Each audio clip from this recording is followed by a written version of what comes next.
Hey, Facebook, and we're back again with Dr. Or Pondak on Wellness Wednesday on Jamie Live. And we are learning, or I should say I'm learning, but we're both learning about Be Live.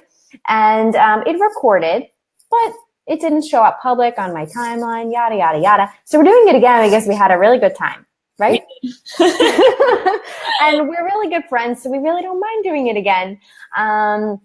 So welcome, Or. Thank you so much for being here. Or is going to tell you a little bit more about what she does. Go ahead, sorry. Oh, I just said thank you for having me. Yeah, sorry for interrupting you. And if you don't know me, I'm Jamie Faye, and this is Jamie Live. I'm a millennial life and relationship coach, and I work with millennial women to help them peel back the layers and discover what they truly desire and want in their lives, and help them become rock star communicators with themselves and also with the people in their life. So this Facebook Live is all about fertility. If you ever wanted to get pregnant, then this is the Facebook Live for you. It does look like, does it look like it's coming up? I don't see it yet, but we'll give it a minute or two because sometimes there's a little bit of a delay. Okay, so Or and I have been friends for a long time, over 10 years. We went to university together, the new school. Well, I finished university there, I should say. And yeah, so Or, tell us where you are and a little bit about what you do. So I'm in LA and I work with women mostly on their health, their life, their relationships, similar to your coaching. And I also add in energy work, and I just finished my doctorate in natural medicine, not energy medicine, but I practice energy medicine so much that the two kind of combine together really well. And I work virtually with my clients. Energy is non-local, so we get to play from all over the world, which I so love. It's so fun. Yeah, that's so amazing. As you hop on, make sure to tell us that you're here and say hi. And if you're watching the replay, you can just write replay or replay party. We're glad to have you. So amazing. So we had a couple of people jump on, so it looks like it's working. Awesome. So we're making it happen this time. So amazing. So you help women, in their lives, and you work using energy medicine. And tell us a little bit about, we're talking about fertility today, and if someone's ever wanted to get pregnant. And we decided to talk about this because a lot of women that I work with and that you work with are thinking a lot about this. I have clients who are looking for a partner because they feel like their biological clock is ticking. I have partners doing IVF. Partners. I have clients, they're my partners in coaching, clients who are doing IVF, clients who are, thinking a lot about getting pregnant now, or when they're going to get pregnant, or trying to plan. And I know that you also have clients in similar places. So that's why we decided to do this video. So can you tell me, a little bit about how you got from energy medicine into really focusing into fertility awareness and the menstrual cycle? Sure, I would love to. So I started school specifically for natural medicine. And one of my classes was focused all about hormones, and it wasn't something that I had learned before. I really wasn't at all involved in what's happening within our bodies on that level. And at the same time, kind of parallel to that, I had a trusted friend who is a nutritionist, and he was chatting with me, and he asked me about what I do for birth control. I mentioned that it was the pill. I'd been on the pill for about 14 years, since my teenager years. And he asked me if I'd ever looked at other options, natural options. I said, I don't know what natural options are available. And he had mentioned, he didn't call it fertility awareness, but he had mentioned charting and temping. And I think there's different different companies that create thermometers that you can use. So he mentioned one of those. Okay. I asked, so what do you do when you are fertile? And he said, well, you abstain from sex. And I was just like, wait, what? So I kind of brushed it away. But then being in this class, I realized that taking the pill was shutting off my reproductive system. And I had never thought about the importance of my reproductive system. I never thought about what the pill was doing to my body, because unlike a lot of women, I didn't have a lot of symptoms taking the pill. I just didn't feel anything really. It shut off my second chakra. It shut off a lot of So for people who don't know what the second chakra like represents, what is it? Chakra is a place of sexual energy, money, that kind of powerful feeling that we get, like in work or around relationships. And it's all your orgasm from. So I was on birth control. I never orgasmed. And I had no idea. I didn't realize the correlation because I had been put on birth control from 14 years old. So when you're that young, you don't know what to expect, right? So things just become normal. Yeah. So I realized, being in that class, I realized that something was off. Yeah. And I needed to make a change in my life. I needed to get off the pill. Great. Yeah. I'm sure a lot of women can relate to that. And there are women watching, I know, who don't take birth control, and lots of women that do. And often when I work with women and they come to me, I have women who come to me who are even in therapy or take medication for depression or anxiety, which is really common. And hopefully after long, working relationship, they can feel, good to perhaps go off, medication after many years, or however long. But birth control is that thing that I ask people if they're on medication, even as a yoga teacher, and they're like, no. And I'm like, and birth control? And they're like, oh yeah. Yeah. You're on hormonal therapy. You get that, right? That's your choice, but you are on medication. Yes. Yes. And it's an intense form of medication. It's absolutely. Okay. So, we are here to talk about fertility. So please, let's talk about, what do we want to talk about this? Mainly, we want to talk about the factors that contribute to our fertility. Yeah, I think there are some things that we don't realize contribute to our fertility. And so for women who are trying to get pregnant and are having a rough time, the first thing I want to say is most women have a rough time getting pregnant. So you're not alone. Absolutely. Miscarriage is so common, and it is an intense part of the pregnancy process, but you are not alone. And most women don't talk about this. Oh, sure. This is a whole other topic, but it comes up. It's really important. Yes. Most women have at least one miscarriage throughout their fertile life, right? 1 out of 5. Yeah. Yeah. So that's a lot. Yeah. So 25% of women. Yes. That's a lot. If you think about if you have 20 friends, right? 4 or 5 of your friends will have a miscarriage, and it's completely normal, and then it's okay. And we should tell each other so that we can support one another. Exactly. We definitely need to be talking about this. Great.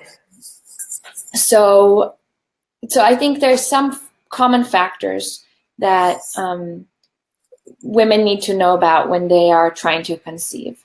And I think the first thing is really about lack of understanding of our cycles. So if we don't know how our cycle works, then it's going to be harder to know when we can get pregnant, and what conditions are necessary to get pregnant.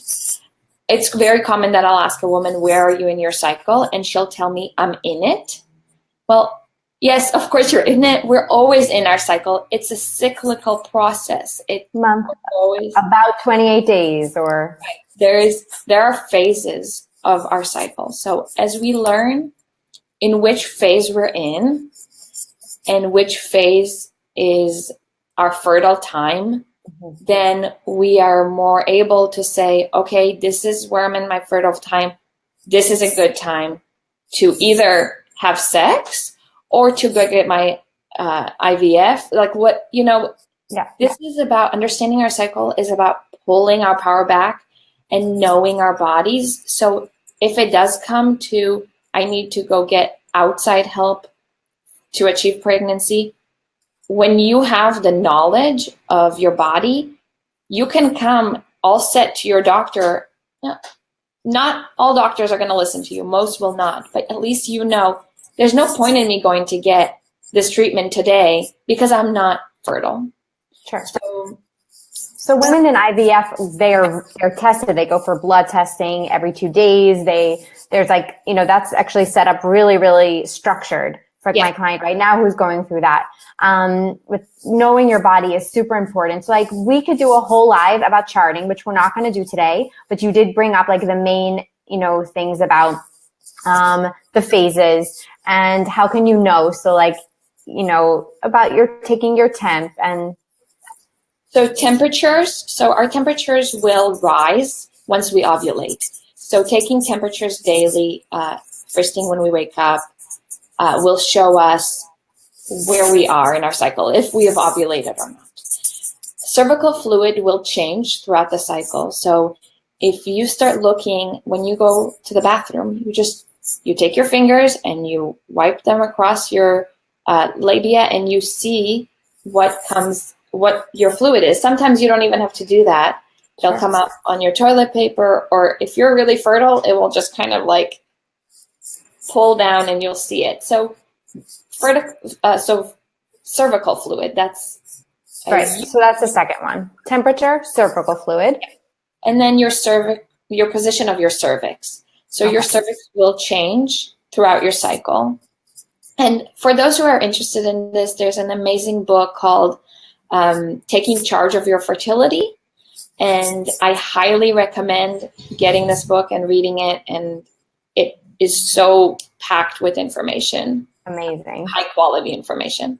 I'm putting that in the comments of the post, but we'll also put a link to the Amazon after. Awesome. Okay? Yeah. Okay. So just to tell everyone a little bit of where we are, I chart just for my clients. My clients know this because I tell them this, but you're going to show them a really cool chart. We've done, Or and I have had a couple sessions and we looked at my charts and made my cool squiggly line of my phases and started to understand how long my luteal phase is and all that. And like we said, we could do a whole video about that. Not today. But just being aware that that charting and these three factors, your temperature, your cervical fluid, and your the position of your cervix, right? Can tell us so much about where we are in our cycle and can help us prevent or get pregnant, because we can only really get pregnant 6 days out of our cycle, right? Because we're really only fertile, we ovulate for 1 day, one time, and that egg is only viable for about 24 hours. Sperm can live inside of us for 5 days. So up to 5 days. Up to 5 days. So if the condition, the cervical fluid, lets the sperm in, it can be there when we've ovulated. And that's when pregnancy can occur. Totally. So that's important to keep in mind, that if you are doing charting, what is that called again? What's the right word? If you're charting? Yeah, but you called it something else before. Temping? Yeah. Yeah. Yeah. Then you can get pregnant even if you had sex and the cum was inside you, your partner came inside you, and within 5 days you ovulate, you can get pregnant from that sperm. Yes. So that's important to keep in mind. Don't forget that. Yes. And I do want to say there's so much that goes into this. So for anybody who's interested, there are a lot of places to get information. the Association for Fertility Awareness Professionals. It's AFAP. Their website has a list of fertility awareness educators. So if you want to get in touch with one of them, they're listed by location, and Great. And I think that's an amazing resource for women who are really interested to go to. I would highly recommend like someone who's studied this, and not to study this on your own, but to get the support from somebody else. Absolutely. Absolutely. Not to just say all of a sudden I'm going to start charting, which like I decided to do, but understanding that it's not like all of a sudden I was like, okay, well, I can do this, or I can have sex with my partner whenever I want, because now this, I like was very cognizant of it, and I reached out to you and you gave me resources. And I also was I'm extremely, I put huge windows around my possible fertile period, because it's not an exact science until it's an exact science, etc. Yes. Right. So let's talk about, we've got that. Let's talk about the other two factors that you wanted to talk about that really affect your fertility. Yeah, so I think one of them is our energy and our emotional state, where we are, where we have been, how we've built ourselves. So if we've experienced trauma, that's going to affect our cycles. If we, Caroline Myss says your biology is based on your biography. So our body changes. So to really take a look at what is happening for us and it could be as simple as stress. And then which everyone is experiencing. Yes. And then it can be as intense as something you don't remember that happened, like a trauma that's so in your subconscious that you really need to be working with someone like you, Jamie, or like me, who can help you get there and pull that out and take, like you say, like uncover the layers and heal that part. Totally. Because that will show up when you're either trying to get pregnant or are pregnant or going into labor or all of that stuff. Absolutely. Yeah, amazing. so important. So yes. important. And so we've got some comments, just so you know. Cool. Talia also said, and breastfeeding. So breastfeeding, I guess she's talking about like affecting fertility for sure. For sure. Absolutely. About you want to speak to that for a second? Well, yeah, I want to say that the common belief is that when you're breastfeeding, you are totally infertile. That is not true. Not true at all. So when you chart, when you're paying attention to your cycles, you can tell when that switch is happening while you're breastfeeding. And those months post having a baby are going to be really hard to chart. I mean, you're not sleeping regularly. You are stressed, but in a good way. A lot is happening in your body. So during that time, the thing to watch out for the most is your cervical fluid. That's going to be the easiest because you're peeing. So while you can check, while you're in the bathroom, you can check.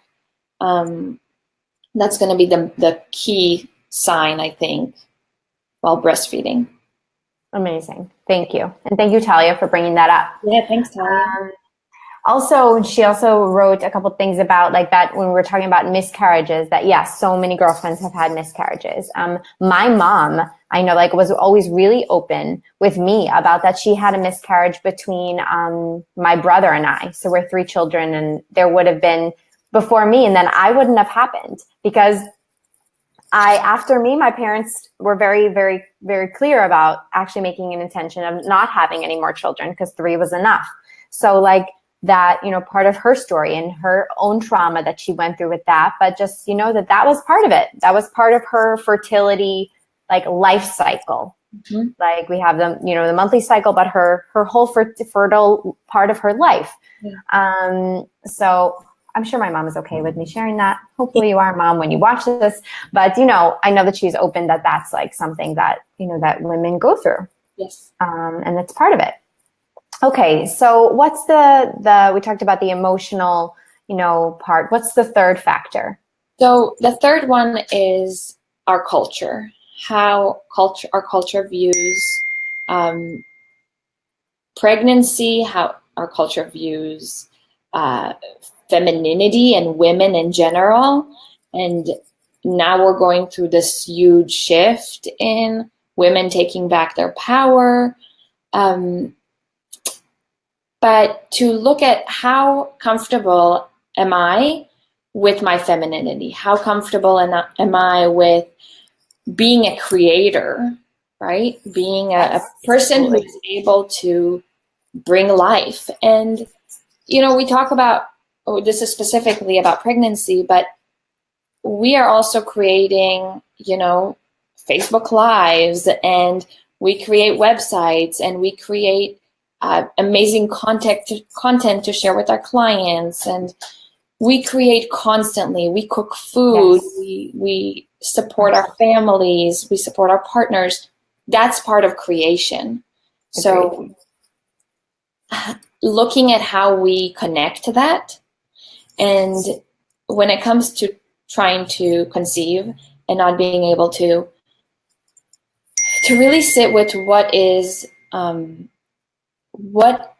where am I in my feminine journey? Where am I with my body? Because that's where it's happening. It's happening in our bodies.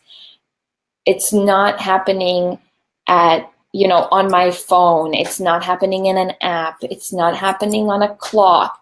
It's happening within me.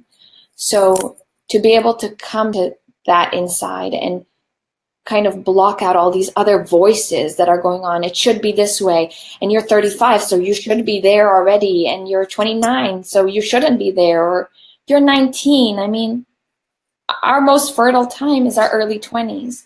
Yeah. Our culture has a huge issue with early 20s getting pregnant. But that's where biologically we are most fertile. So just really coming to terms with what's right for me, and where am I, and what do I want, and what does my partner want, and what's right for my partner. And if you are doing this with a partner, for sure, coming to a place where it's really connected, and it's happening, if it is with a partner, it's happening between the two of you. And you want to create that child out of that place of love and stability and foundation. And so that's it. Yeah. Amazing. So in our first try at this video, we talked about, so bringing it up again, because I think it's really important and really goes to with what you're saying now, is that there are levels of this. Like one of my clients is going through IVF, and we were talking about, she already has a child through IVF, and she, even though she's having this child not through natural, not through intercourse with her husband, I brought this up to her, but this is still a time of conception for you. Even though that embryo exists, we need to create an environment in your body which is open to this moment of creation. And this implantation of this creation, and a place where it can thrive. And when we went there and we did a very womb gratitude meditation, it was like a complete emotional thing for her, because she had never looked at it that way. She'd never thought of it that way. And I think it's so important that we take notice of what you're saying, exactly, like giving notice to this feminine power. I just did a workshop on Sunday about body love, preparing this group of women for doing these boudoir sessions with this amazing, boudoir photographer we have in Tel Aviv. Her name is Rebecca Segala. And we did this workshop, and I talked actually about femininity and masculinity, and the two parts that we have inside us, and this combination, and embracing both sides, because they're what we make us the creator. They're both creators in different ways. Yes, creation of life, creation of action, and the feminine and masculine. This is so important. And the other thing that I really want us to just touch on, and we're going to wrap up, is being really connected, even when you're not trying to get pregnant or prevent pregnancy, right? Like that, being really grateful. I'm sorry. Sorry, Yali. I'm still on alive. Okay. Grateful for our menstrual cycles and this lunar cycle, no matter what. And like that, it can be so healing. I find like when I'm having cramps or when I'm having, talking to clients who are going through that like being really grateful and thanking your body for this incredible thing that it does, will relieve it, can really help you through that.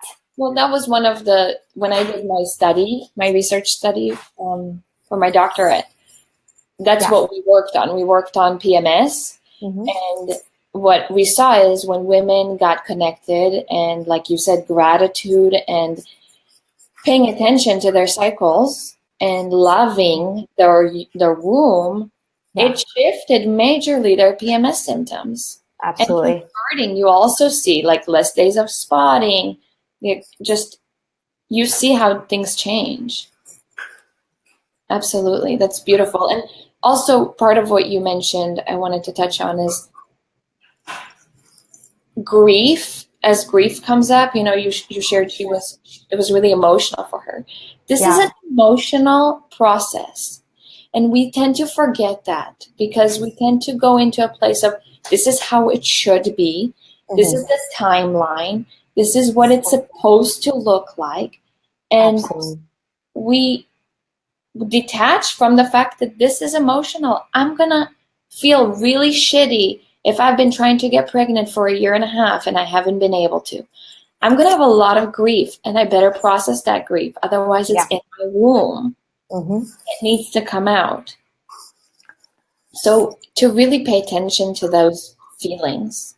Absolutely. And I just want to say for anyone who's watching or watches this later, who says like that grief is not in my womb. If you need to look up like cellular memory and like the proof that shows that our emotions now, but also emotions from generations before, traumas from generations before us still exist in our DNA. Mm-hmm. So there's stuff about DNA and stuff about cellular memory. It's 100% proven that our stress and these things exist in our cells. So if you don't think that that's real, like I'll bring it up again, but like you can just do some Googling about it and you will see that it's 100% the real thing. Yes. So I want to ask you one more thing, okay? Because we were talking about a really important subject about women who are at our age between like 30 and 35 who aren't ready right now to have a baby, which like, for example, you and I aren't like right now deciding that we want to have children right now. We're not ready to get pregnant right now. Who knows what we'll decide. So we're charting with that in mind, right? And appreciation for our bodies with that in mind. But there are women who want to get pregnant, but are looking for a partner because they want to do it with a partner, or they want to get pregnant, but they're not ready now and they're scared that their eggs won't be viable. So they're looking into freezing their eggs. Mm-hmm. So what can we say to these women who are thinking about this, like based on science and research and what we know about freezing your eggs? Yeah, so freezing your eggs, I would say if you know for sure that that's something before I say that, I'm going to say that before you make any decisions, you sit and you meditate and you sit with your eggs, with your ovaries, with your womb, and you come to a place where you really, you come up with a timeline, but in a feminine sense of it, not in a masculine sense of it. Not in an actual, like, Gregorian calendar. In knowing what it is that you want for yourself. And when it comes to the physical, biological timeline, then the earlier you do it, the better. Just because our eggs are more alive and more ready, when we're younger. However, it has a huge impact. Your body takes a huge toll when you're going through the egg freezing process, and an emotional and a physical toll because of the amount of hormones that are and the harvesting and yes, and the success rate of getting pregnant with those eggs later is very low. I think you said to me 6%. I think that's also what I heard, and then I looked it up. It's very low. Very, very low. So keeping that in mind as well. And then I'd like to just add in that looking at your priorities, you know, in that meditation, what are your priorities? If you really want a family, why are you working 60 hours a week at 35 or 34? Is it a need? Is it an absolute necessity? Or is it something that you've just been programmed to do? Absolutely. If you haven't found your partner yet, how are you using that focus? Where are you putting your energy and your thoughts? Are you, if you're working 60 hours a week, when are you going to have time to foster relationships?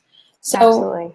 I would definitely add that in to the consideration of like, yeah. And one of the ways to find out where you're at with your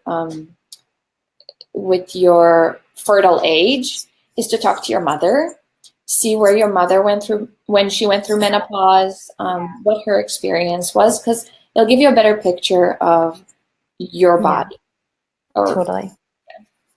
Yeah, it's a really good point, because when I tell people that my mother and me and my aunt all got our periods at the same age, like, yeah, and which was very young.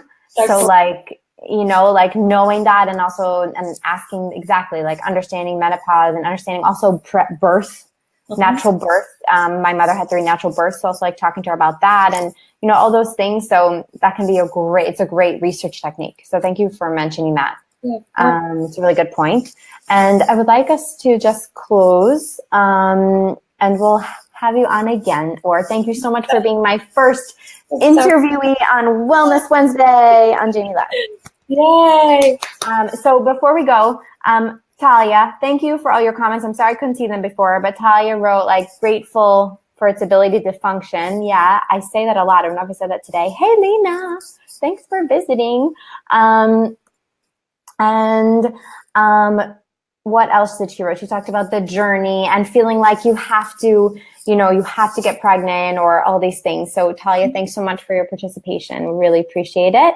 And if you, we're going to put in the comments a PDF for charting so you can see what it's like.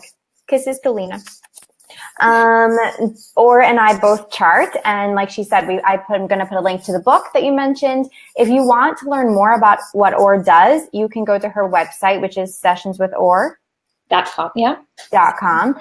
And she also has a podcast called Holistic Woman Podcast, which you can find on iTunes and on her website. You can sign up for email updates, right? And also get the podcast via email, right? Like a link to it. Once a month. Yep. Once a month. Amazing. And this year, yeah, tell us about this year. Yeah, it's going to be all about menstrual cycles and, yeah, basically menstrual cycles. Awesome, menstrual cycles. Amazing. So thank you all for being here. If you love this video and you learned something and you know a wonderful woman, which you definitely know at least one, who could benefit from the information in this video, please share it with her. You can send it on a private message. You can put it on your timeline, share it anyway, because more women need to hear the things that we talked about. And if you have, and if you have a specific question that you'd like me to talk about on another Wellness Wednesday with or just in general, please let me know. Thank you so much for being here. Let's see if we just have any other things or anything else. Any last thoughts? Thank you, Jamie. Thank you for all you do, for all the women and the men that you bring out all this awesomeness. I really appreciate you. I appreciate you too, friend. Love you. Okay. See you, everyone. Soon on Facebook. Yeah, all comments, all questions later in the comments as well. I'd be happy to totally. We'll stay in the conversation and answer anything, and we'll put a bunch of resources too in the comments. Yeah. Okay. Awesome. Love you. Bye.